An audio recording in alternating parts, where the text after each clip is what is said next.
Police প্ৰশাসনে একো নকয়, চৰকাৰৰ ফালৰ পৰাও একো নকয়, তেতিয়া মানে বানপানী নহয়। চিধা কথা, বানপানী নহয়। ৰয়েলটি নোহোৱাকৈ কাটিলে বানপানী হ'ব, আৰু ৰয়েলটি ওলোৱাৰ পিছত কাটিলে বানপানী নহয়। মানে চিধা কথা সেইটোৱে।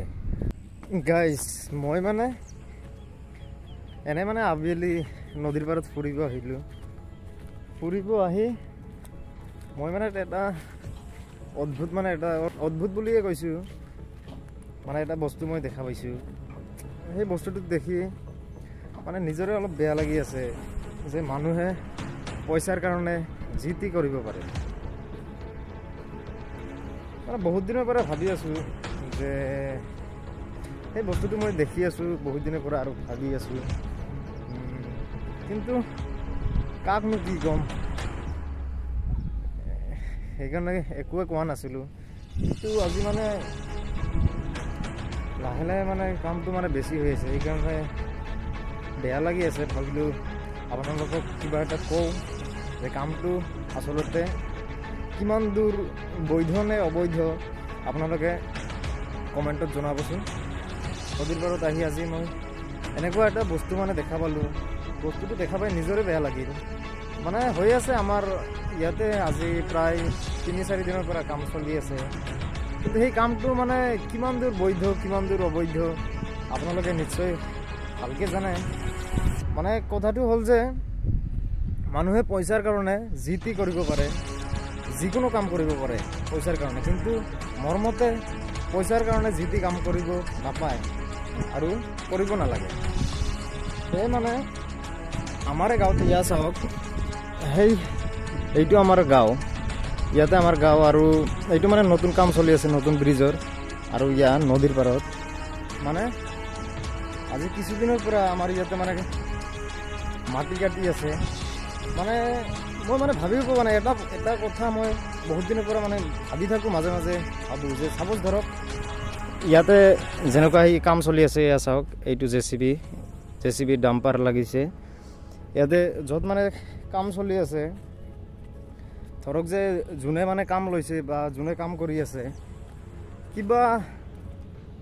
ধৰক যে কিবা মানে পাৰ্মিশ্যন ওলাই কাম কৰাৰ কাৰণে, আৰু কিবা কয়, মই সিমান মানে নলেজ নাই এইবিলাকৰ ওপৰত, কিবা হেৰি কয় মোৰ মনত পৰা নাই, 1 মিনিট, কিবা ৰয়েলটি বুলি কয় নেকি।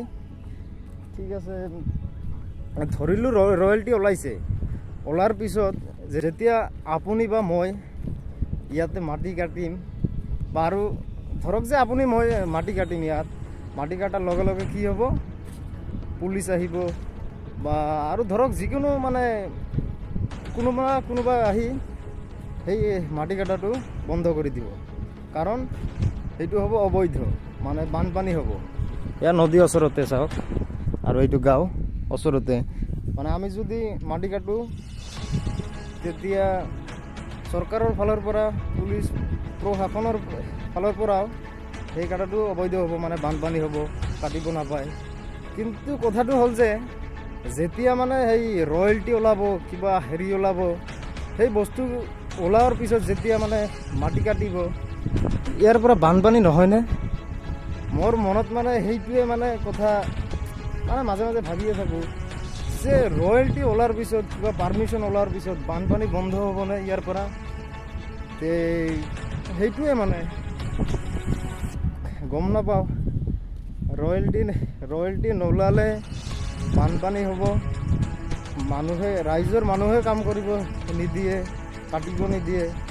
যেতিয়া ৰয়েলটি ওলাব তেতিয়া পুলিচ প্ৰশাসনে একো নকয়, চৰকাৰৰ ফালৰ পৰাও একো নকয়, তেতিয়া মানে বানপানী নহয়। ৰয়েলটি নোহোৱাকৈ কাটিলে বানপানী হ'ব, আৰু ৰয়েলটি ওলোৱাৰ পিছত কাটিলে বানপানী নহয়, মানে চিধা কথা সেইটোৱে।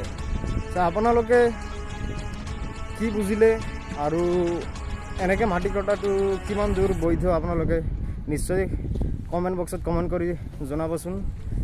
আজিৰ বিশেষ একো নাই, সেইকাৰণে অলপ বেয়া লাগি আছিল কাৰণে ভিডিঅ'টো বনাব মন গ'ল। আমাৰে গাঁও হয় না, ইয়াৰ ওচৰতে, আমি কিমাননো দূৰ, সেয়া চাওক সেইবিলাক ঘৰ হয়, আৰু সেয়া নদী, আৰু এইবিলাক নতুন